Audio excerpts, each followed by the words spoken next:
What's up, guys, and welcome to another episode of the Powerhouse Mentality Podcast. I'm your host. I am Caitlin Kenneth Smith, and today we're going to get into the final week of the Crossfit Open. So, if you guys have been following along, then you'll know that the last 2 weeks I've done podcasts on my experience and my effort with the first Crossfit Open workout, 24.1, the second one, 24.2, and now it's the final week, or it was the final week last week. I'm recording this a week after I did the workout.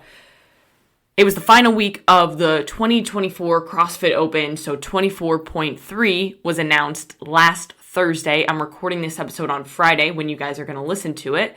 Last Friday, I did the workout. Now, if you're following the journey, then you know that the last 2 weeks prior hadn't gone exactly the way that I wanted it to go this year, but that's life. Shit happens, and we need to be able to make the best given the circumstances that are placed in front of us. Because the reality is, no matter what aspect of life you're talking about, whether it's fitness, whether it's your career, whether it's your family life or your personal life, conditions will never be ideal. And if you continue to wait for conditions to be ideal, then you're going to be waiting forever and you'll never actually take action, and then you'll waste all of your life waiting around and just saying, boo-hoo, this sucks, my life sucks. Why can't I get better circumstances? And that's no way to live your life, because nobody likes a victim, and victim mentality is the way to literally implode within yourself. It's just not fun. So, the first week, I was coming off of being sick, so performance wasn't as great as I wanted it to be. However, I did the best and gave my full effort given the circumstances that were right in front of me.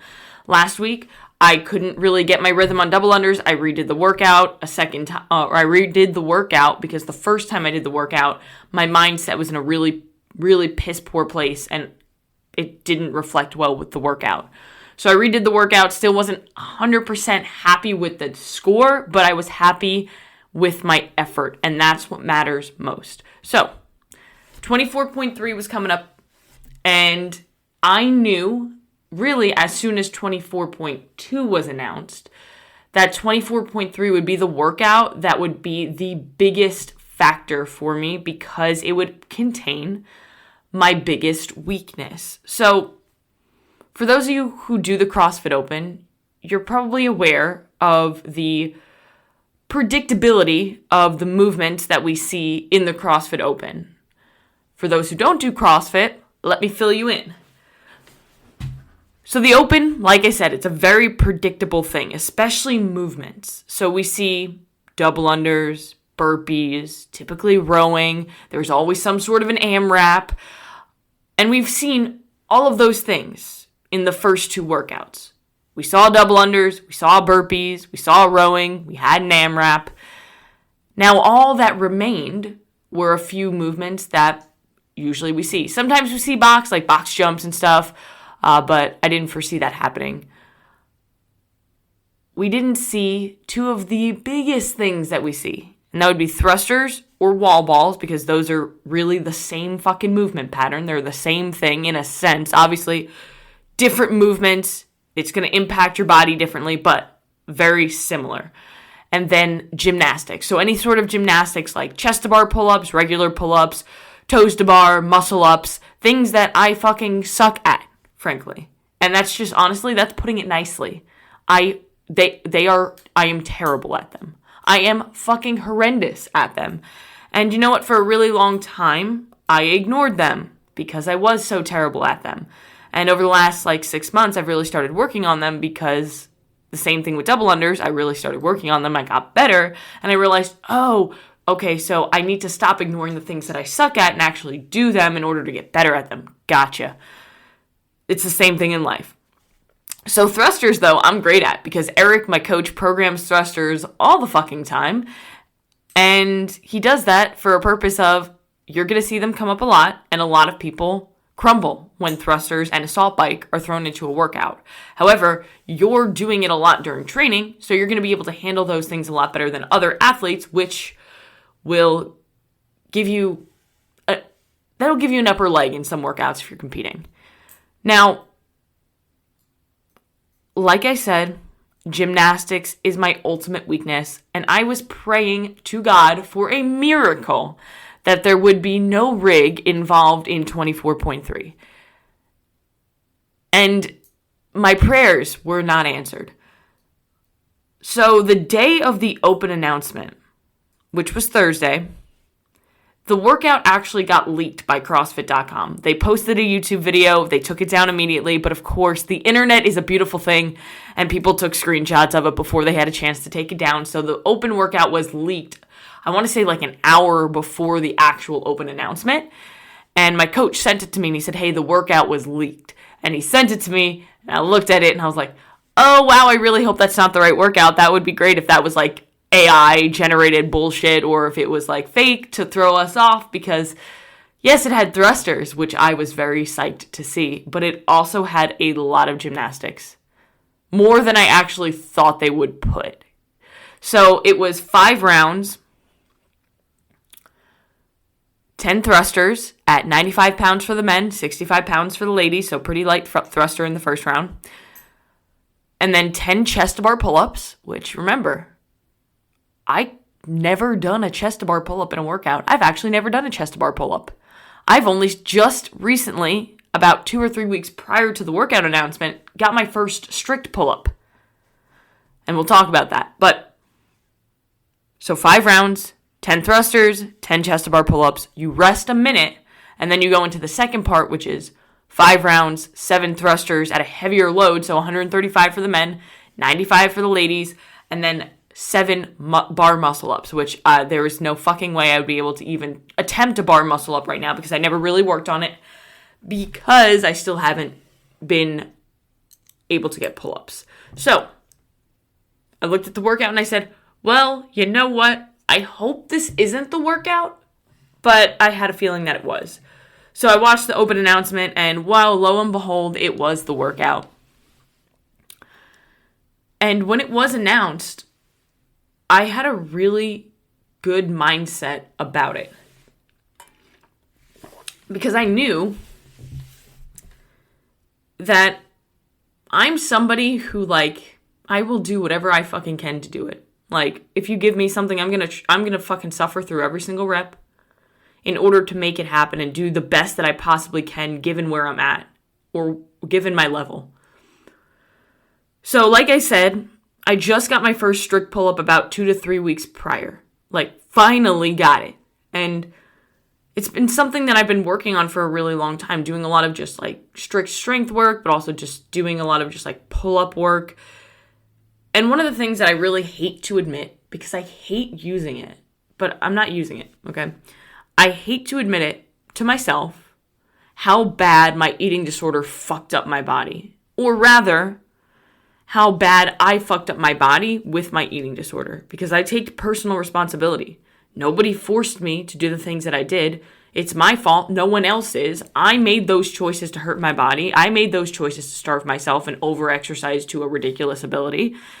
And I have to live with the consequences. However, on the flip side of that, I'm never, ever, ever going to let that be the excuse to why I can't accomplish my goals. So maybe it's going to take me a little bit longer to acquire certain skills because of my terrible scoliosis and hip placement based on, like, the bone degeneration and all the nutrient deficiencies that I went through and the hormone deficiencies. Maybe it's going to take me a little bit longer to get to a certain level athletically and strength-wise, but that's a maybe. And maybe it's definitely true because it's taken a while, but I'm just going to keep doing the work that's necessary. And that in itself drives me even more to do the boring work, to do the uncomfortable shit, and to push my body harder, and to eat enough fuel, and to get enough sleep, and to do the things that I need to do to be the athlete that I want to be. Because I know that it's going to be fucking hard. It's hard for everybody. Not just me, not just you. It's hard for everybody to accomplish anything great. What I'm trying to do with my life is uncommon. So I'm going to have to do uncommon things in order to make that happen. So if you're somebody who's out there who's trying to accomplish, whether it be something athletically or something in your career or something just great in your life, you're going to have to accept the fact that you're going to have to do uncommon things in order for that to happen. So if all the people around you are, quote unquote, doing common things, they're going out on the weekends super late, drinking alcohol, eating shitty food. They're watching Netflix at night. They're not working out. And that's quote unquote common. You're going to have to do fucking uncommon things. You're going to have to stay home and do work, maybe when you don't necessarily want to. You're not going to be going out and drinking on the weekends because you need to get a good night of sleep to prepare yourself for the week ahead. You need to do your meal prep. You need to eat your food. You need to do your workouts.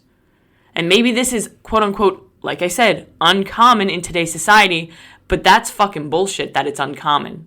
Because if you're the person who brings their lunch to work and you're eating, say, chicken and rice or steak and rice and vegetables, you're eating whole nutrient-dense foods that human beings were meant to eat. And somebody comes at you and says, why are you eating that? While they're fucking scarfing down McDonald's or a pizza.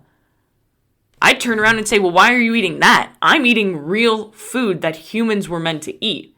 And you're eating this genetically modified shit. And you're coming at me, telling me that I'm the person that's being weird? Do uncommon things because you're different. And embrace that. Because nobody wants to be generic, especially in today's society. The generic American is soft, weak, stupid, and unhealthy. You don't want to be that. Because when you're all of those things, weak, unhealthy, you're very easy to manipulate, and there's a lot of that shit going on. But we're going to get into that next week on a podcast that I'm doing with my friend Tara. Anywho, this workout was going to be a mental challenge for me more than a physical challenge. Was it going to be really physically challenging for me? Yes. However, I knew that more than anything, I needed to make sure that I kept the belief in myself to at least be able to get through that first part. I knew that no matter what, if I were to get to the part where they were bar muscle ups, I would not be able to do one. I just haven't worked on them. But I've worked on pull-ups.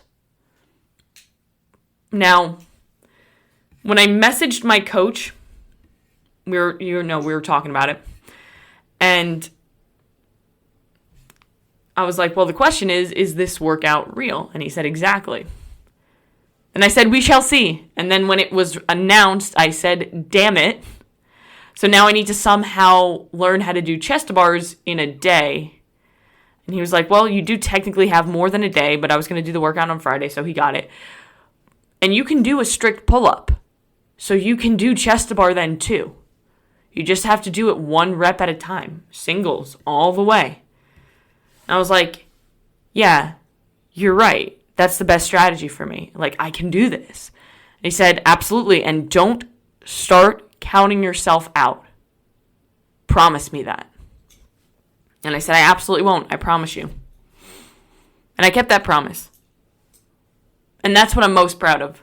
Because that workout wasn't a good workout for me. And it could have easily caused me to say, oh, well, I did the first 2 workouts RX'd. I'll just do this one scaled like I always fucking do in the open. Or, wow, that sucks. Boo-hoo. Boo me. I wish I was better. I wish I had, more skills. But I didn't put in the work to get those skills, so I can't fucking complain about it, right? I could have easily taken this in the wrong direction, but I didn't. And I said, you know what? I'm going to do this workout.